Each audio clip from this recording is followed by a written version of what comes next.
Salam, Bapak Ibu saudara-saudara sekalian, bertemu kembali dalam penjelasan pelajaran firman Tuhan hari ini, Selasa, tanggal 14 bulan April tahun ke-2026. Judul pelajaran hari ini adalah Musa, hamba yang rendah hati, Bapak Ibu yang terkasih. Pelajaran tentang Musa sebagai hamba yang rendah hati dimulai dari latar belakang hidupnya yang sangat istimewa, yang penuh dengan kemewahan, kenyamanan, dan kekuasaan di istana Mesir.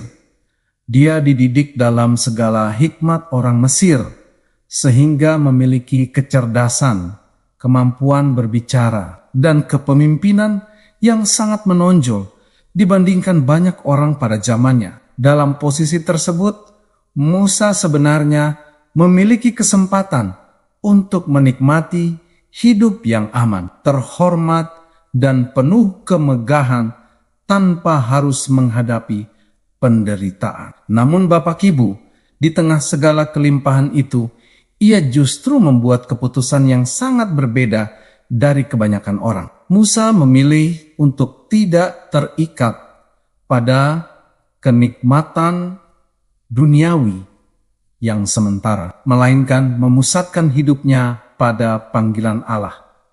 Pilihan ini menunjukkan bahwa sejak awal hatinya sudah terbuka terhadap nilai-nilai rohani yang lebih tinggi daripada sekadar kesenangan dunia. Saudara sekalian, dalam kitab Ibrani 11 ayat 24 sampai 26 dijelaskan bahwa Musa dengan sadar menolak disebut sebagai anak putri Firaun karena ia lebih memilih menderita bersama umat Allah. Dia memandang bahwa kesenangan dosa hanya bersifat sementara dan tidak sebanding dengan upah kekal yang dijanjikan oleh Allah. Bahkan saudara, Musa menganggap penghinaan karena ketaatan kepada Allah sebagai suatu kekayaan yang jauh lebih berharga daripada seluruh harta Mesir. Hal ini menunjukkan bahwa cara pandangnya telah diubahkan oleh iman yang kuat dan keyakinan akan masa depan yang kekal. Keputusan tersebut bukanlah hal yang mudah, karena ia harus melepaskan status, keamanan, dan kenyamanan hidupnya. Namun demikian saudara, Musa menunjukkan bahwa iman sejati selalu melibatkan pengorbanan yang nyata. Bapak Ibu sekalian, meskipun memiliki niat yang baik, Musa tetap seorang manusia yang tidak luput dari kesalahan. Seperti terlihat ketika ia membunuh seorang Mesir secara impulsif. Tindakan ini menunjukkan bahwa pada saat itu ia masih mengandalkan kekuatan dan emosinya sendiri, bukan sepenuhnya pada kehendak Allah. Akibat dari perbuatannya tersebut, Musa harus melarikan diri ke padang gurun dan kehilangan semua yang pernah ia miliki. Bapak Ibu, Musa yang dahulu hidup sebagai pangeran, kini harus menjalani kehidupan sederhana sebagai seorang gembala. Perubahan drastis ini menjadi titik balik penting dalam hidupnya. Allah menggunakan situasi ini sebagai sarana untuk membentuk karakter. Musa menjadi lebih rendah hati dan sabar.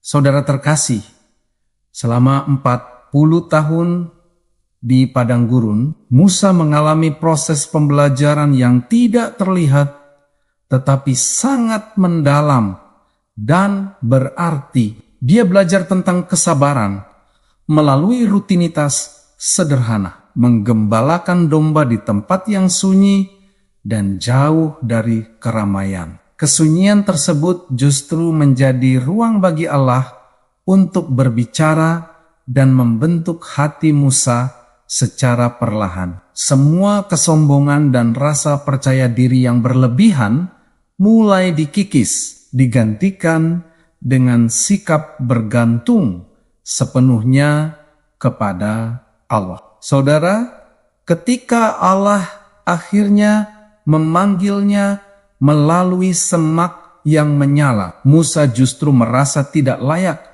dan tidak mampu menjalankan tugas besar tersebut. Hal ini menunjukkan bahwa ia telah berubah menjadi pribadi yang rendah hati dan tidak lagi mengandalkan dirinya sendiri. Bapa Kibu. Alkitab menyatakan bahwa Musa adalah seorang yang sangat lembut hatinya, bahkan lebih dari semua manusia yang hidup pada zamannya. Kerendahan hati ini terlihat jelas dalam cara ia memimpin bangsa Israel yang sering kali keras kepala dan memberontak. Musa tidak memimpin dengan kesombongan atau kekerasan, melainkan dengan kesabaran, doa, dan ketergantungan penuh kepada Allah. Dia tetap setia meskipun sering menghadapi kritik, penolakan, dan tekanan dari umat yang dipimpinnya. Bayangkan Bapak Ibu, jika sekiranya Musa tetap mempertahankan sifat sombongnya, maka kemungkinan besar ia tidak akan mampu menjalankan tugas tersebut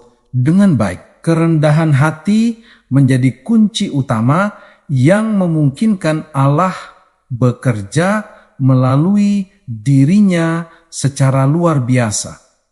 Saudara-saudara, baiklah setiap orang untuk melakukan refleksi diri secara jujur mengenai karakter yang dimiliki dalam kehidupan sehari-hari. Pertanyaan penting yang perlu direnungkan adalah, apakah orang lain melihat kita sebagai pribadi yang rendah hati dan lemah lembut? Kerendahan hati bukanlah sesuatu yang dapat dihasilkan oleh usaha manusia semata, karena dosa cenderung membuat manusia menjadi egois dan sombong. Oleh karena itu, setiap orang membutuhkan pertolongan Allah untuk mengalami perubahan hati yang sejati. Kisah Musa menunjukkan bahwa Allah mampu membentuk seseorang melalui proses panjang menjadi pribadi yang berkenan di hadapannya. Dengan demikian, pilihan untuk mengutamakan nilai kekal